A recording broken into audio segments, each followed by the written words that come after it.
Meanwhile, the White House gearing up for several major announcements today. President Trump says he will sign blanket reciprocal tariffs. He also plans to sign at least one executive order in the Oval Office. Just moments ago, Press Secretary Caroline Leavitt had this to say about those tariffs during a quick briefing with reporters. Take a listen. He's very excited about this reciprocal tariff announcement. His team has been working on it for quite some time. You saw him truth about it bright and early this morning, so he looks forward to seeing all of you in the Oval at 1 o'clock. We will see you then, and then we're going to swear in RFK Jr., who I understand is going to...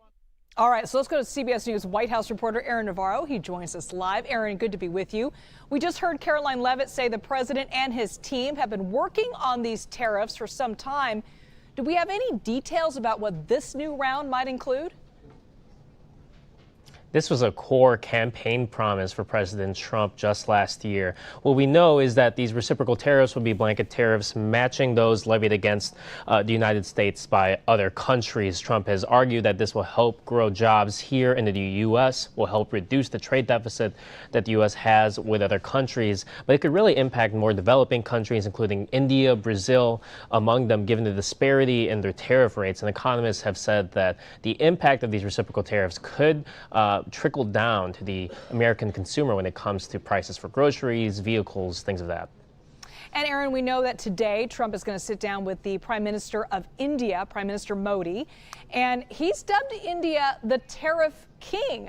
Now, these two men have had a warm relationship, at least during his first term. So what more can you tell us about the meeting today? Right, and the Prime Minister just met with Vice President Vance earlier this week. We know from what White House officials have said about the meeting is that they will focus on trade, energy, infrastructure, and especially on defense. The White House will aim to build on defense sales to India.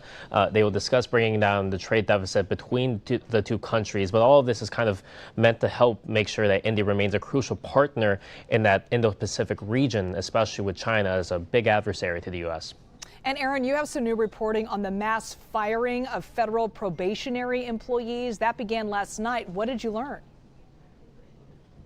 We've heard from sources at the Department of Education that there were, quote, department-wide terminations of probationary employees. These are employees that came in maybe in the past year or so, and they were informed via email last night. And this comes, just a couple of days after Trump said he wants to shut down that agency. Comes, of course, as the DOGE agency has been looking to shrink the federal workforce. We also know, per a spokesperson with the American Federation of Government Employees, that probationary employees at the Small Business Administration have also been terminated yesterday. And all of this comes just a couple days after Trump signed an executive order that kind of emboldens DOGE to make what was written as, quote, large-scale reductions in force. So these employees are finding out that they've been fired just through an email, right?